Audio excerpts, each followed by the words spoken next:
김현정의 생생경제.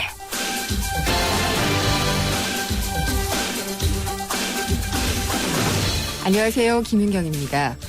어제 휴대전화를 바꾸러 갔습니다. 이 쓰던 단말기가 2년 약정이 끝난 걸 귀신같이 알고 여기저기 고장이 나더라고요. 역시 당장 돈을 안 내도 새 단말기로 갈아탈 수는 있었습니다. 그런데 LTE 무제한 요금제를 쓰는 조건이 당연히 따라붙었는데 할부값까지 계산을 해봤더니 한 달 요금이 상당히 많더라고요. 저는 문자나 데이터가 무제한일 필요가 없을 정도로 별로 많이 쓰지를 않습니다. 그래서 완전 무제한 이런 거 필요 없습니다. 근데 단말기를 싼 값에 사려면은 이 비싼 요금제를 최소 석 달은 유지해야 된다라고 얘기를 하길래 이게 무슨 공짜 폰이냐 약간 좀 속는 느낌이 들어서 그냥 돌아서 나왔는데요. 근데 지금 성능은 아주 많이 떨어져서 바꾸기는 바꿔야 될 텐데 참 도리가 없다 이런 생각이 좀 들었습니다. 그래서 알뜰폰도 생각을 해봤습니다. 얼마 전에 저희 시간에서도 전해드렸었는데 최신 스마트폰 사려고 하면은 알뜰폰도 절대 알뜰하지가 않습니다.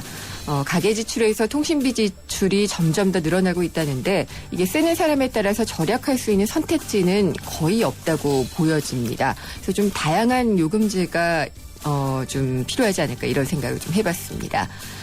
그리고 오늘은 제50회 무역의 날입니다. 50년 전과 비교를 하면은 엄청난 변화가 있었는데요. 2부에서 이 내용 준비를 하겠고요. 3부에서는 미국의 블랙 프라이데이를 따라해서 한국판 블랙 프라이데이가 아주 마케팅이 잘 됐었는데요. 막상 사려고 하면은 별게 없었다 이런 말도 들리곤 하는데 여기에 대해서 좀 알아보도록 하겠습니다. 김연경의 생생경제 1부 시작합니다.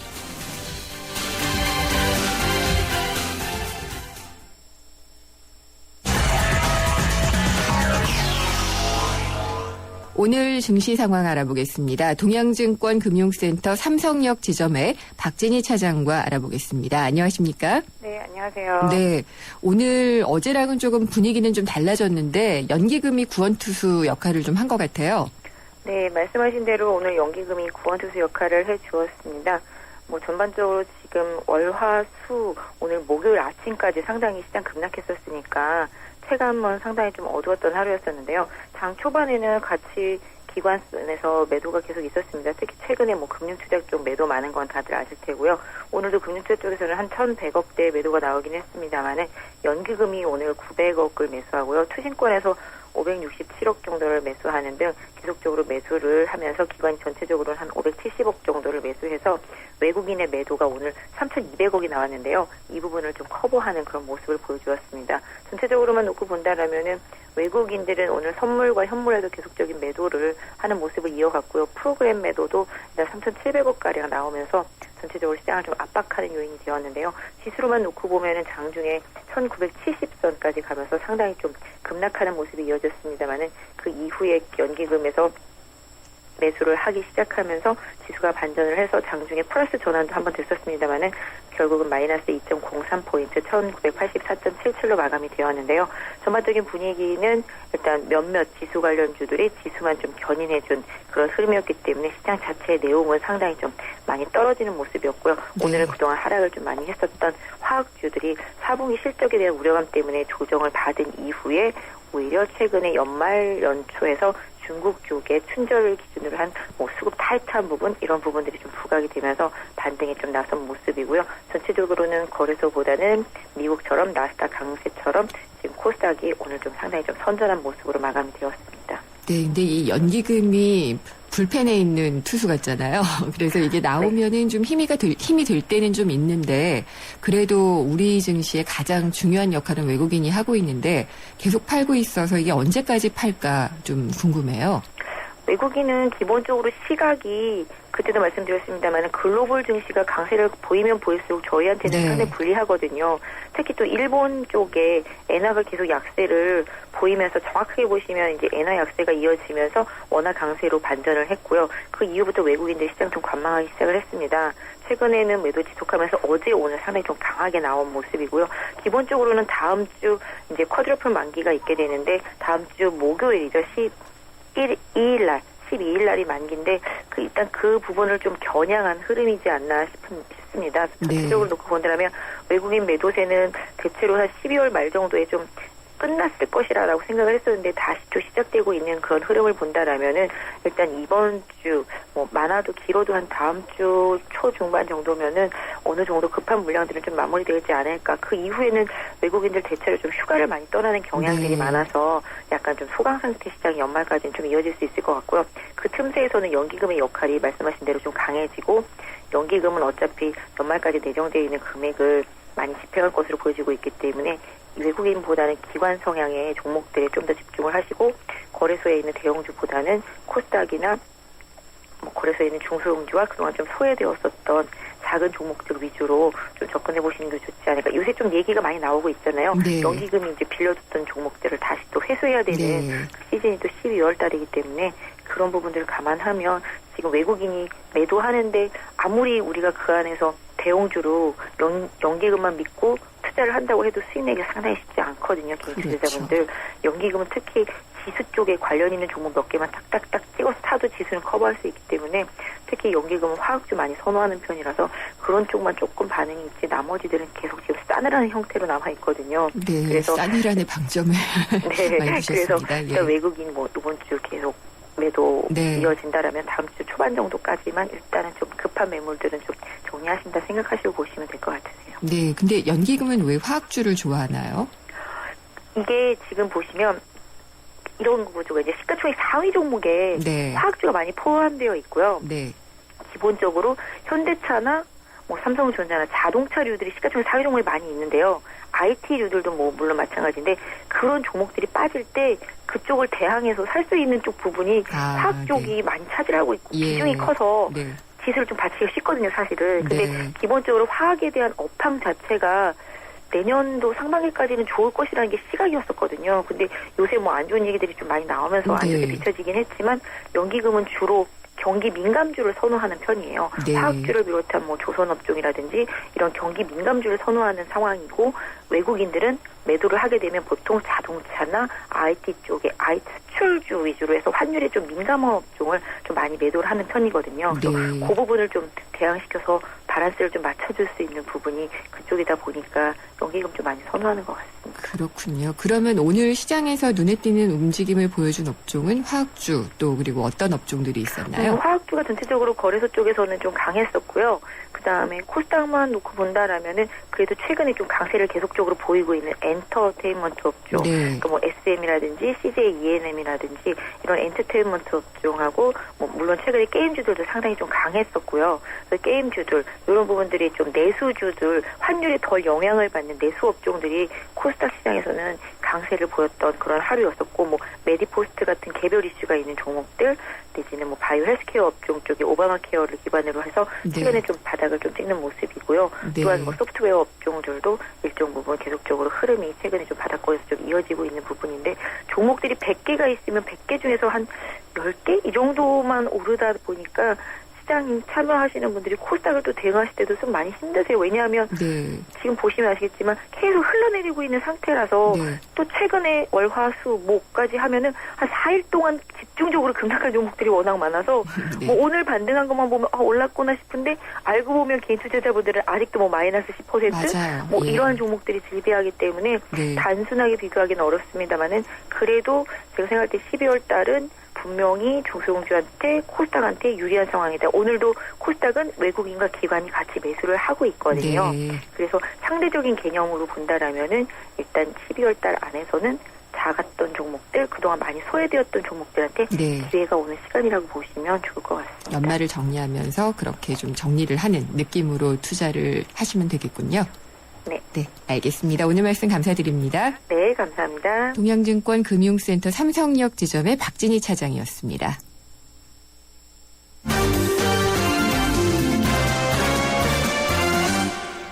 오늘의 경제 뉴스 정리하겠습니다. 한국일보 이성철 산업부장 연결합니다. 안녕하십니까? 안녕하세요. 네, 아까 점심때 속보가 떴던데 한국과 네. 호주의 자유무역협정 FTA가 타결됐다. 실질적으로 타결됐다는 소식이 나왔더라고요. 예, 지금 그 인도네시아 발리에서 세계무역기구 WTO 관련 회의가 열리고 있죠. 네. 그래서 우리나라 윤상직 통상산업부 장관이 가 있고 산업통상자원부 장관이 네. 가 있고 각 나라 장관들이 와서 이제 그 여러 가지 얘기를 하고 있는데 지금 우리나라가 개별 지금 얼마 전에 이른바 환태평양 이 경제 자유무역협정이 동반자 협정. 네. 그렇죠. 일종의 이제 다자간 FTA인데요. 네.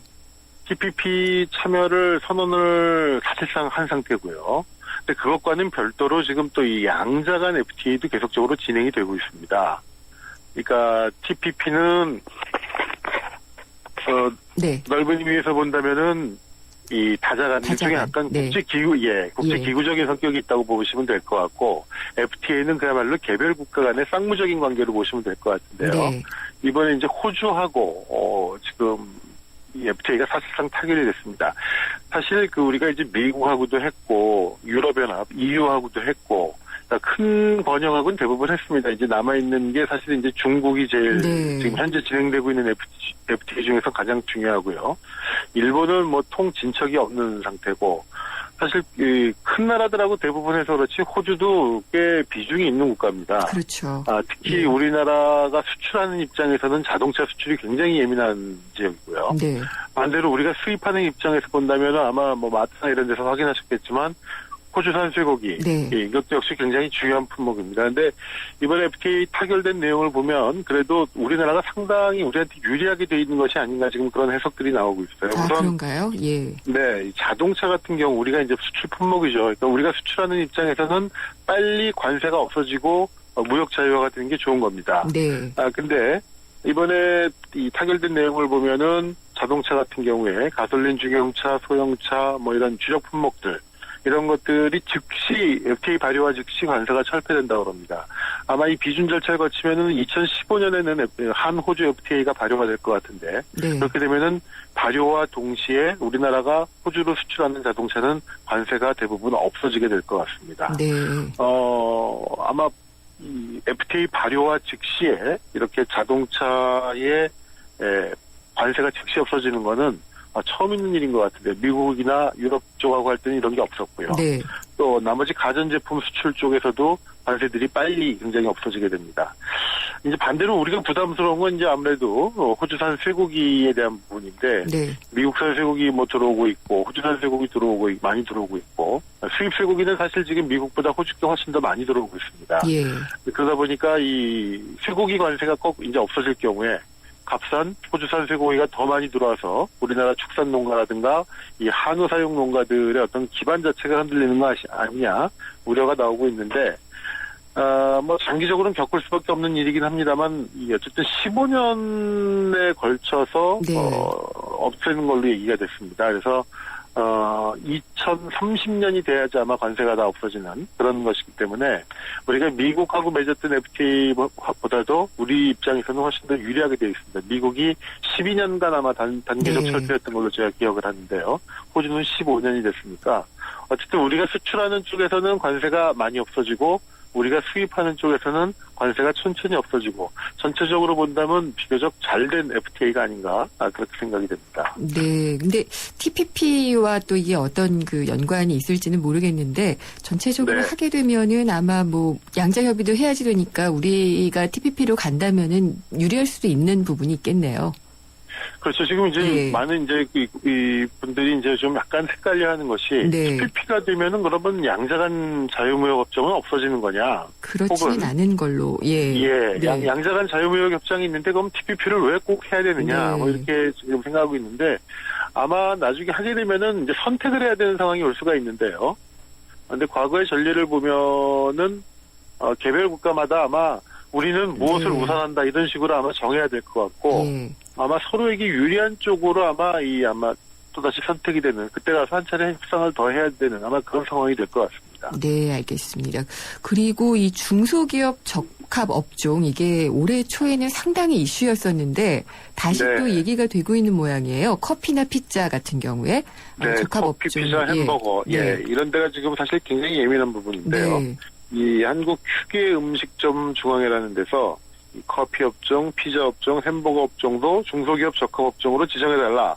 이렇게 네. 동반성장위원회에다가 신청을 하기로 했다고 합니다. 네. 이렇게 되면 이름을 구체적으로 얘기해도 상관없겠죠. 카페베냐라든가, 할리스라든가, 탐앤탐스, CJ 투썸 플레이스. 네. 그러니까 이 대형 커피 프랜차이즈들, 또 이 스타벅스 이런 이 외국계, 이런 대형 커피 매장들은 신규 진출에 상당히 제한을 받게 될 분산이 큽니다. 만약에 적합업종으로 지정이 되면.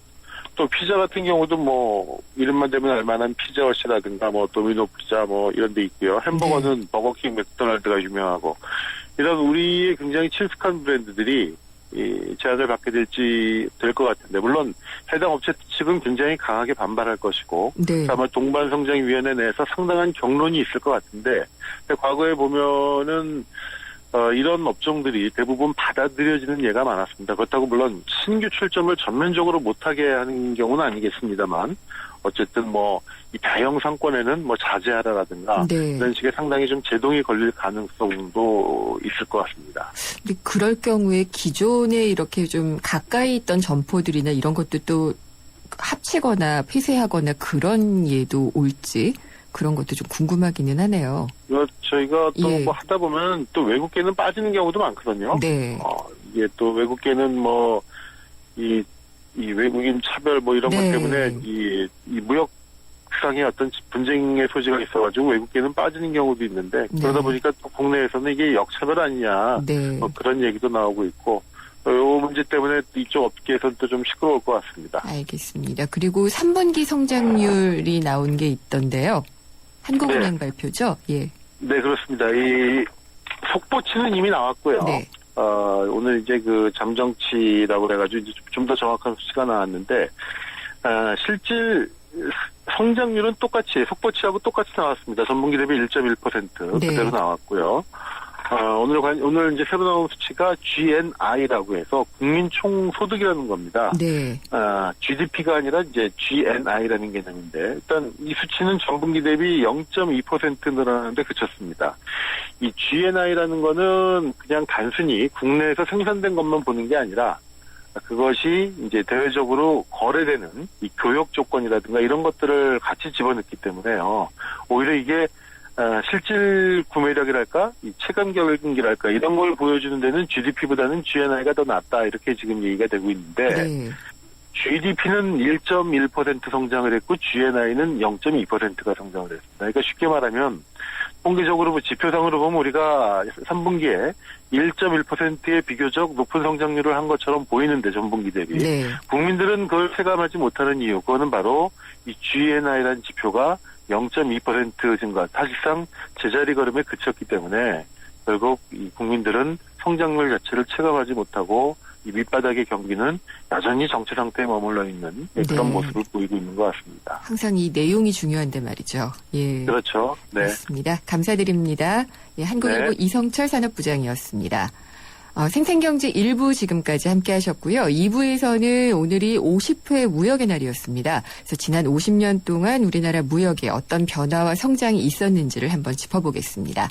잠시 후 2부에서 뵙겠습니다.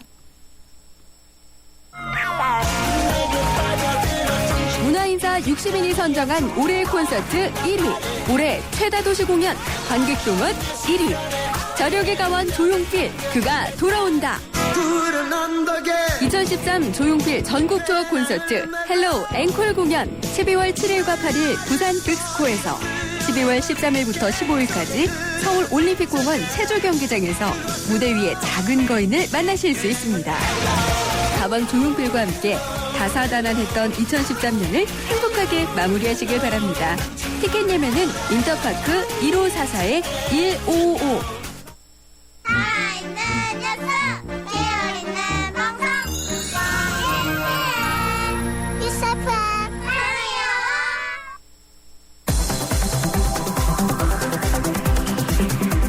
한 걸음 더 경제와 가까워지는 오후 김윤경의 생생경제. 세상의 베이스가 되다 포스코 협찬으로 김윤경의 생생경제 2부 시작합니다. 생생경제 참여 방법 알려드리겠습니다. YTN 라디오의 새로운 앱 예스가 있고요.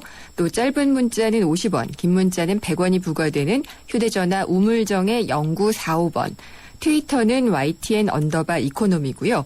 웹사이트 김윤경의 생생경제로 보내주십시오. 청취자 여러분의 많은 의견 기다리겠습니다. 온 동네 맛있다고 소문났네. 최신 김치 냉장고 모든 제품 다 보고 비교했지. 역시나 하이마트. 김치 냉장고 하이마트. 최신 김치 냉장고 잘 사려면 하이마트로 가요.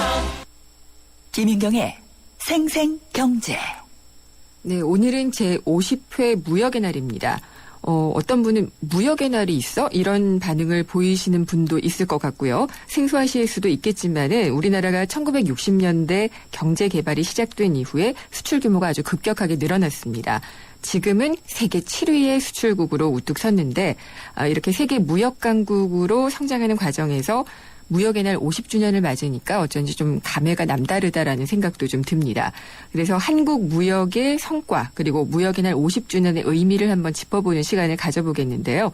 한국무역협회 국제무역연구원의 오세환 수석연구원이 전화로 연결돼 있습니다. 안녕하십니까?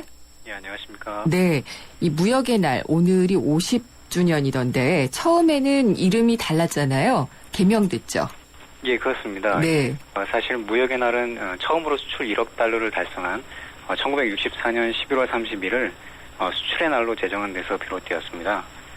이후 수출과 수입의 균형 발전이 중요하다는 취지에서 1987년 그 명칭을 무역의 날로 바꾸어서 현재 이루고 있습니다. 네. 그리고 예. 그리고 2011년 12월 5일에는 무역 규모가 1조 달러를 돌파하게 되었는데요. 이날을 기념하기 위해서 2012년부터는 무역의 날을 12월 5일로 변경해서 기념하고 있습니다. 무역의 날은 우리 무역업계가 한 해의 무역 성과를 되새겨보면서 앞으로의 각오를 다지는 무역인의 잔치라고 할 수 있습니다. 이런 무역의 날이 올해로 50주년을 맞이하게 됐다는 점에서 무역업계가 느끼는 감회가 남다르다고 할 수 있는데요.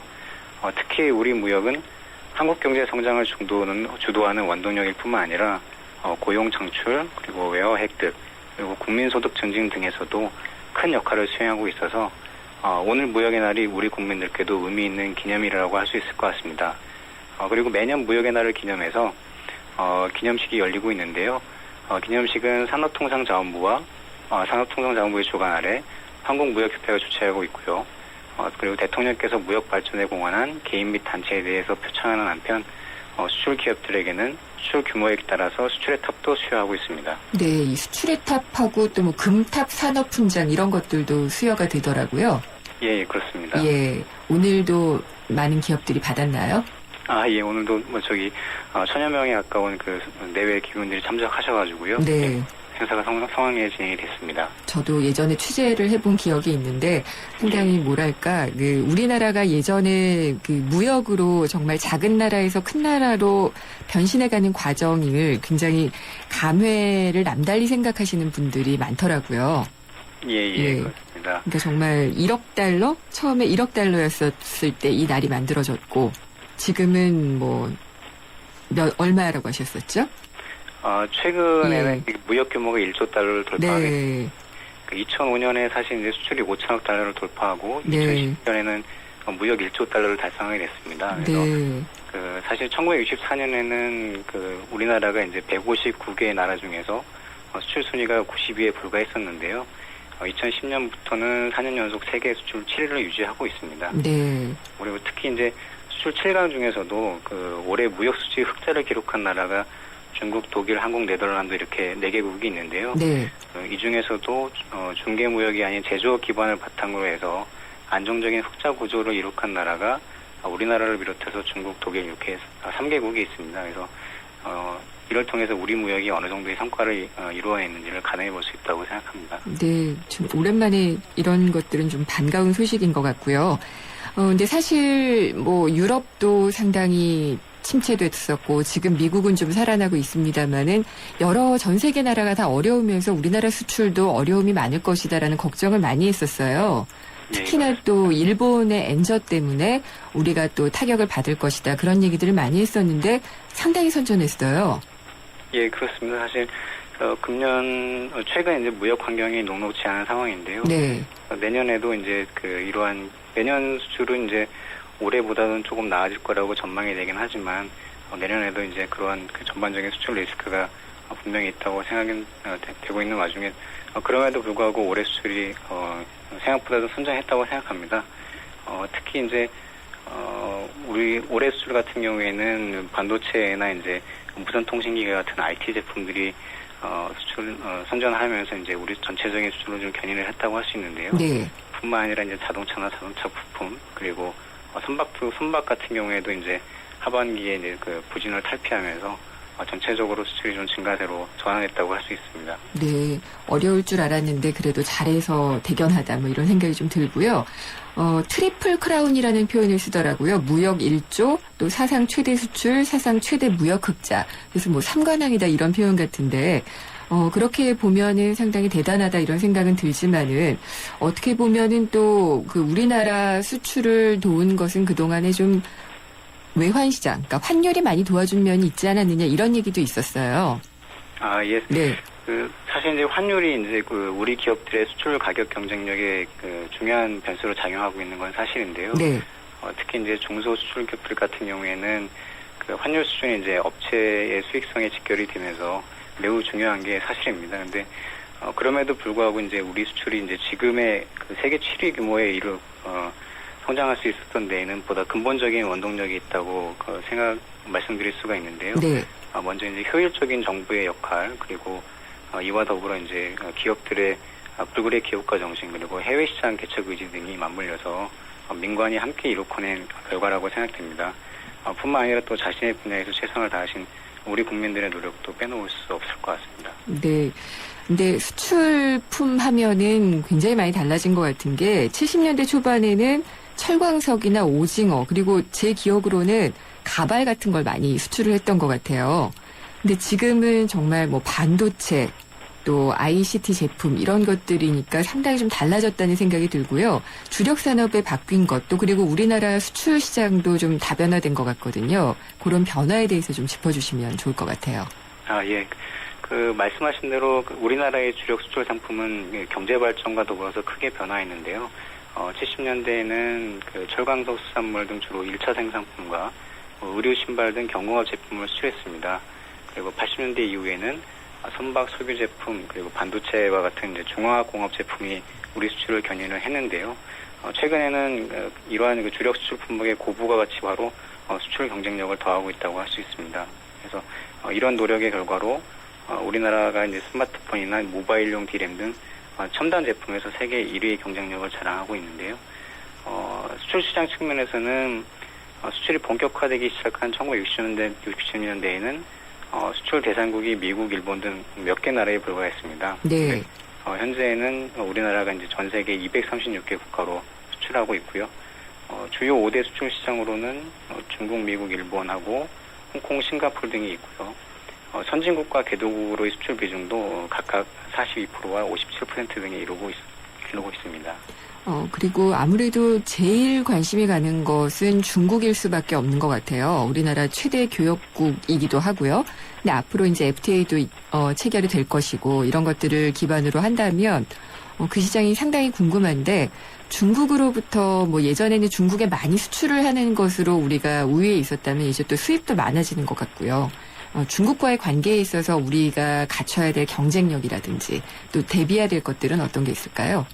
예, 말씀하신 대로 이제 중국이 이제 우리나라의 제1의 수출과 수입 시장이라고 할 수 있습니다. 과거 중국이 세계의 공장으로 부상하면서 가공 무역을 중심으로 중국으로의 수출이 증가했는데요. 최근에는 중국의 경제가 성장을 하고 또 소득 수준이 향상되면서 중국 내수 시장 및 소비 시장을 겨냥한 진출도 활발히 이루어지고 있습니다. 그래서 최근 중국의 경제 성장 전략도 투자와 수출에서 소비 주도로 전환되고 있는 상황입니다. 네. 중국이 우리 무역에서 차지하는 위상을 고려할 때 중국과의 관계가 중요한데요. 그래서 중국의 경제 동향이나 무역 정책 등을 관심을 갖고 지켜볼 필요가 있다고 생각합니다. 네. 그리고 또 우리나라의 이 수출 산업이 우리나라의 어떤 고용을 창출하는 것에 있어서도 상당히 좀 도움이 많이 됐었던 측면이 있었잖아요. 예전에 정말 신발, 가발 이런 것들을 직접 만드는 그런 일자리가 많아서 그랬는데 이게 중화학, IT 쪽으로 넘어오게 되면서 오히려 인력이 적게 되니까 인력 창출 효과, 고용 창출 효과는 좀 하락하고 있지 않느냐 이런 지적도 없지는 않은 것 같아요. 사실 이제 수출의 이제 고용 창출 효과가 서비스 산업만 못하다는 평가도 있긴 합니다만 네. 사실 이제 우리 수출이 우리나라가 경제 위기를 겪을 때마다 그 경제 위기를 극복하는데 상당한 기여를 했다고 생각합니다. 그래서 그러한 부분에서 이제 수출이 우리 경제에서 차지하는 중요성은 대단하다고 생각을 하고요. 수출이 그만큼 성장을 했기 때문에 최근의 경제 위기에서도 우리 경제가 어느 정도 동력을 유지하는데 큰 기여를 했다고 생각합니다. 네. 그리고 이제 계속해서 우리 무역 강국 자리를 지켜가야지 될 텐데 우리가 노력해야지 될 것이나 또 남은 숙제가 있다면 어떤 것들을 지적할 수가 있을까요? 예, 지금 우리 무역은 몇 가지 도전 과제에 직면해 있다고 할 수 있는데요. 먼저 중장기적으로는 중진국 함정에 빠질 수 있는 위험이 있고 또 우리 무역이 이제 몇몇 수출 품목과 시장에 과도하게 집중돼 있다는 문제점을 꼽을 수가 있습니다. 그래서 이런 문제들을 극복하기 위해서는 중장기적으로 이제 서비스 산업의 수출 산업화를 도모한다든지 중소기업의 경쟁력 강화 그리고 무역과 문화의 융합을 통한 수출 제품 프리미엄 확보 그리고 FTA를 통한 수출 시장 확대 등에 노력해야 될 필요가 있습니다. 예, 그래서 이러한 노력들을 통해서 우리나라가 무역 1조 달러를 넘어서 선진형 무역 구조의 전환을 도모할 수 있을 것이라고 생각합니다. 선진형 무역 구조라고 하면은 구체적으로 어떤 것을 이야기할 수 있을까요? 조금 더 효율적인 구조를 말씀을 하시는 건가요? 그러니까 지금의 무역 1조 달러를 넘어서 네. 중장기적인 수출의 모멘텀을 유지하기 위해서는 사실 앞서 말씀드린 수출의 도전 과제를 우리 무역이 갖고 있는 도전 과제들을 극복하는 노력들이 필요하다고 할 수 있는데요. 네. 좀 더 자세하게 말씀드리면은 협소한 내수 시장의 한계를 극복하기 위해서 서비스 산업의 수출 산업화가 필요하고요. 네. 그리고 인력 미스매치 해소나 내수기업의 수출 기업화 지원 그리고 산학협력 등을 통해서 중소기업의 경쟁력을 제고하는 것이 필요합니다. 그래서 이를 위해서 이제 산학협력 인센티브를 제공한다든지 또 대학의 적극적 참여를 유인하는 방안을 수립하고 또 한편으로는 내수기업의 수출 스타트업 프로그램 등을 운영할 필요가 있고요. 또 한국적 가치를 수출 산업에 접목해서 코리아 프리미엄을 정착시켜 나가야 될 필요가 있습니다. 그래서 한국 무역의 소프트 파워 제고를 통해서 이러한 제값받기 노력이 필요한데요. 최근에 이제 K-팝을 중심으로 한 문화 콘텐츠 확산으로 한류가 전 세계인에게 한국적 가치 확산에 기여하고 있다고 생각합니다. 그래서 이런 부분들은 매우 고무적이라고 생각하고 있습니다. 알겠습니다. 오늘 말씀 감사드립니다. 예, 감사합니다. 한국무역협회 국제무역연구원의 오세환 수석연구원이었습니다.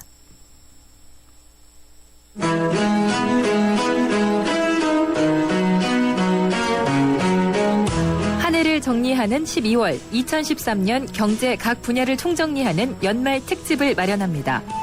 12월 6일 금요일 제1탄 증시를 말한다. 주식시장 전문가들과 심도 있는 시장 정리와 내년 전망 함께합니다. 12월 13일 금요일 제2탄 글로벌 경제를 읽자. 올해 세계 경제를 관통한 굵직한 흐름을 한국 경제와 연결해서 짚어봅니다.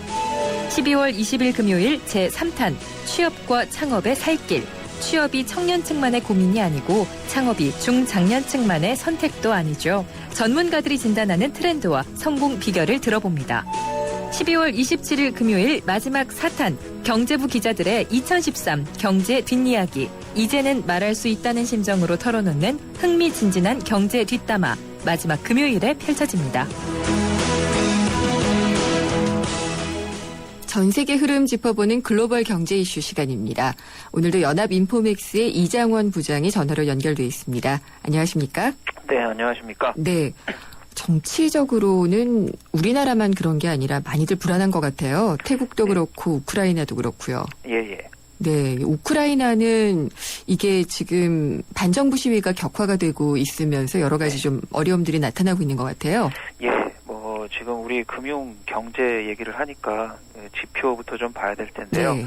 그 국가 부도를 가늠하는 지표가 있습니다. CDS라고 신용부도 스와프가 있는데 최근 우크라이나의 이 CDS 프리미엄 5년 물자리가 1000bp를 넘겼습니다. 네. 1000bp라고 하면 이제 좀 감이 안 오니까 다른 나라를 좀 비교를 해볼 텐데요. 미국이 지금 21bp, 뭐 한국이 60bp, 중국이 72bp. 1bp 그래서 두 자릿수고 네.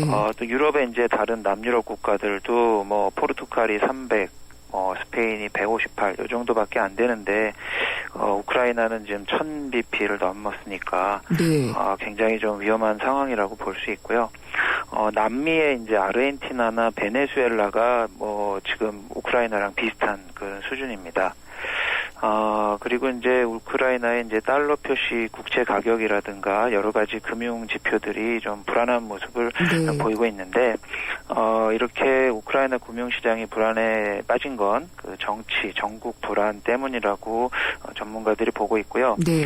이런 정치적 불확실성이 어떤 그 취약한 경제 상황 그리고 공공 재정에 타격을 주고 결국에는 외환위기 위험까지 가져올 수 있다 이렇게 좀 경고하고 있습니다. 그렇군요. 근데 이 우크라이나 그러면 예전에 그 여자 대통령인가요? 이렇게 머리 네. 스타일이 특이했던 그분이 떠오르기는 하는데. 네네. 정치적으로 이렇게 안정된 모습을 보였던 것도 같은데 지금 이렇게 불안해지고 반정부 시위가 거세게 일어나는 배경은 뭔가요? 예, 일단 최근에 유럽 연합이랑 우크라이나가 경제 협력을 하는 날을 놓고 좀 얘기가 오고 갔었는데 네. 이 문제를 놓고 지금 국론이 분열이 되고 있습니다. 네.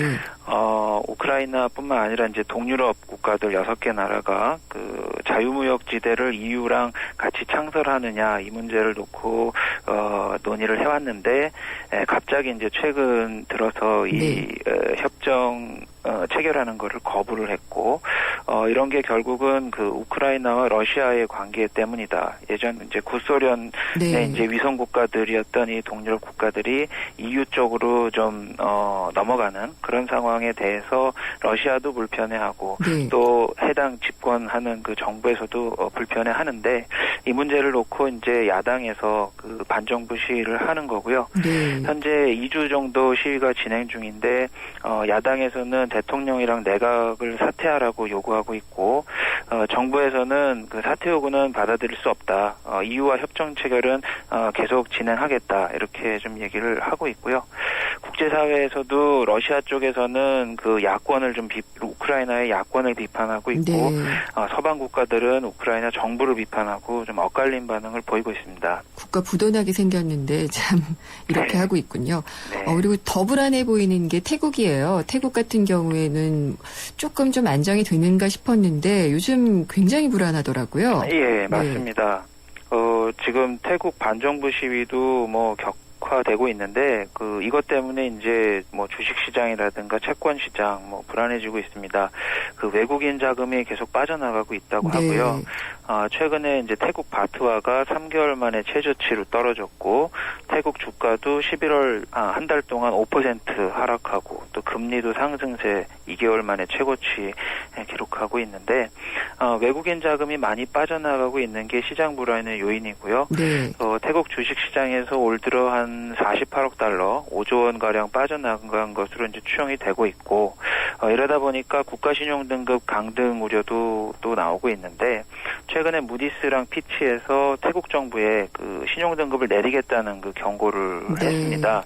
그래서 현재 같은 정치 불안 상황이 계속되면 등급을 내릴 수도 있다. 그리고 앞으로 국가신용등급 평가할 때 이러한 정치적 요인도 고려하겠다. 이렇게 태국 정부에 통보를 했고요. 네. 태국 경제 구조를 잠깐 보면 지금 여행이나 관광에서 들여오는 달러 수입이 많고 또 부품을 만들어서 중국이나 일본에 수출하는 제조업이 좀 발달해 있는데 이렇게 전국 불안이 계속되면 관광객도 줄어들고 또 기업들의 자금 조달 이런 것도 어렵게 되니까 제조업에도 차질이 빚어질 것으로 우려되고요.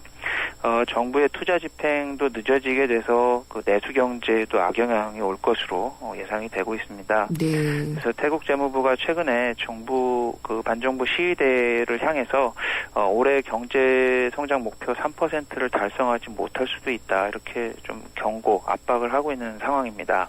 정부야 그렇겠지만은 반정부 시위대 쪽에서는 다 물러나면 성장률 더 올라가겠다라고 주장을 하고 있겠죠, 물론. 예, 그렇습니다. 네. 근데 이렇게 막 총이 날아올 수도 있고 막 시위가 있고 이런데 여행을 가겠어요? 예, 제 아는 분들 중에 이제 여행 쪽에 일하시는 분들이 있는데 네. 태국에 관심이 상당히 많습니다. 네. 태국 정치가 불안하면 여행객들이 바로 캔슬하고 네. 줄어드는 게 눈으로 보이니까 항상 관심이 많은데 네. 여행 쪽에는 특히 좀 타격이 심한 것 같습니다. 그렇죠. 그리고 지금 총리가 이 탁신의 동생이잖아요. 네네. 그래서 이 탁신의 망령이라고 해야지 되나? 여전히 계속 좌지우지하고 있는 것 같은 그런 느낌이 들어요. 그래서 이 시위에도 아마 이 탁신 계열에 대한 어떤 그런 영향력이 들어왔기 때문이겠죠? 예, 맞습니다. 네. 이게 지금 겉으로 보기에는 정부 대 민중의 대결 구도처럼 보이지만 네. 사실은 이제 정치 세력 간의 갈등이고요. 현재 말씀하신 대로 정권을 진 쪽이 탁신 여동생, 탁신 네. 계열이고 시위를 주도하는 쪽은 반탁신 계열. 이 계열은 두 계열은 2008년부터 계속 옥신각신 막 네. 싸워왔는데 현재 시위를 주도하는 쪽은 반탁신 계열의 그 세력이고 현재 탁신이 이제 과거에 이제 총리였는데 네. 반탁신 계열한테 밀려서 지금 해외로 망명을 했고 도피 생활을 하고 있는 상황이고요. 탁신 여동생이 정권을 잡으면서 이 탁신을 다시 구제해 주려고 있고 네. 이 문제를 놓고 반탁신 계열이 막으려 하고 있고 이런 상황이 계속되면서 지금 불안한 상황이 계속되고 있고 투자자들이나 신용평가 기관들이 우려하는 것도 결국은 네. 이런 갈등이나 반목이 5년 이상 해소되지 않고 장기화되면서 이 국가 경제를 운영할 동력이 줄어드는 것을 걱정하고 있습니다. 네. 노란 셔츠 입은 쪽이 탁신 계열인가요? 예, 노란 셔츠가 탁신 계열이고 붉은 네. 셔츠가 이제 반탁신 계열. 네, 그 노란 셔츠가 굉장히 인상적이어서, 네. 근데 너무 오랫동안 이렇게 하고 있는데 뭔가 좀 해결이 돼야 되지 않을까라는 생각을 좀 해보고요. 예. 그리고 뉴욕 증시가 요즘 많이 올라요. 그래서 네. 이렇게 오르면은 이것도 또 뭐 거품 아니냐. 이렇게 체질이 이렇게 좋아진 거는 없는데 그런 네. 얘기가 또 나오고 있죠. 예, 맞습니다. 뉴욕 증시 이제 여러 가지 지수들이 있는데 최근에 사상 최고치를 기록했습니다. 그래서 다우 지수가 16,000을 넘었고 네. S&P 500 지수는 1,800을 넘었고 나스닥 지수는 13년 만에 4,000선을 이제 돌파하고 그랬는데 이렇게 되다 보니까 증시 주변에서 이제 거품 논란이 좀 일고 있고 좀 분위기가 위축되는 그런 상황인데 비판론자들이 얘기하는 거는 그렇습니다. 지금 주가가 오르는 게 실물 경기의 뒷받침이라기보다는 네. 연준이 그동안 풀었던 돈 때문에 그 돈이 주식시장으로 와서 오르는 거다. 네. 연준은 결국에 경기 회복을 자극하려고 돈을 풀었지만 이 돈이 실물로 가지 않고 주식시장으로 갔다. 결국은 부자들 1%만 혜택을 보고 있다. 이렇게 좀 비판을 하고 있고요. 네. 반대쪽에서는 이제 낙관론자들, 특히 이제 정부 관계자들은 아직 거품이 아니다. 거품 징후도 없고, 네. 미국 정부 주변에서는 또 의식적으로 좀 버블을 유도하는 발언들을 하고 있는데 앞으로 미국 경제가 살아나기 위해서는 결국엔 금융시장이 살아나면서 실물 경제 회복을 자극하는 네. 선순환을 기대하고 있기 때문이고 또 거품이라는 게 지나치면 좋지 않지만 경제가 좀 활성화되려면 일정 부분 좀 필요한 요소이기도 하기 때문에 네. 그렇게 논란이 지금 양쪽에서 오고 가고 있는데 이런 논란을 좀 증시 격언에 좀 빗대어 보면 앞으로 좀 시사점을 찾을 수도 있는데 주식시장에 이런 격언이 있습니다. 걱정의 벽을 타고 오른다 이런 네. 격언이 있는데 이렇게 찬반 논란이 있는 거는 오히려 걱정할 시기가 아니고 오히려 모든 사람들이 주가가 오른다고 얘기할 때 그때가 오히려 거품이 있고 무너질 시기라고 볼 수 있는데 지금처럼 이렇게 찬성과 반대 논란이 있다는 거는 아직까지는 큰 걱정을 할 필요는 없는 상황 아니냐 네. 이런 얘기도 좀 나오고 있습니다. 근데 참 잔인한 이야기지만 거품은 부풀었다가 꺼져봐야지 아는 것 같아요. 거품인지 네, 아닌지는 결과적으로 알기 때문에 그게 위험하다는 생각이 드는데 최근에 또 조용하시던 그린스펀도 또 얘기를 하고 그러는 것 같더라고요. 예, 맞습니다. 그리스펀도 그렇지만 로렌스 서머스 네. 이런 좀 유명한 미국의 좀 어떤 그 리더들이 거품을 좀 조장한다거나 네. 그런 자극하는 그 발언들을 좀 하고 있는데 미국이 지금 실물 경제가 그 원하는 만큼 살아나지는 않고 있기 때문에 네. 내년부터 좀 그 경제 회복을 위해서는 좀 거품을 좀 넣는 그런 네. 얘기를 좀 하는 것 같습니다. 네. 그린스펀이 과연 거품에 대해서 이렇게 다시 얘기를 할 만큼 책임감에 대해서 생각하지 않나 이런 생각도 좀 들고요. 뻔뻔하다. 네, 원죄가 이런 생각도. 있기 때문에. 예, 저는 그런 좀 생각이 좀 들더라고요. 예, 오늘 말씀 잘 들었습니다. 예, 감사합니다. 연합인포맥스의 이장원 부장이었습니다. 모카골드. 준기야, 다른 건 왜 이 맛이 안 날까? 상현 선배, 손 좀 줘봐요. 원두? 원두 좋아진 거 느껴져요? 더 좋은 원두로 더 맛있어진 모카골드가 시작됩니다. 맛있다. 맛있는 커피의 황금 비율, 맥심 모카골드. 잠시 후 3부에서는요. 요즘 블랙 프라이데이 이름을 걸고 큰 세일을 하는 경우가 우리나라에서도 종종 있는데 미국에서는 이게 뭐 한 해 재고를 큰 할인율로 파는 게 맞습니다만은 우리는 말만 빌려와서 마케팅만 요란하고 실속은 별로 없다 이런 지적이 좀 있습니다. 여기에 대해서 짚어보는 시간을 준비하겠습니다. 4시 뉴스 듣고 3부에서 뵙겠습니다.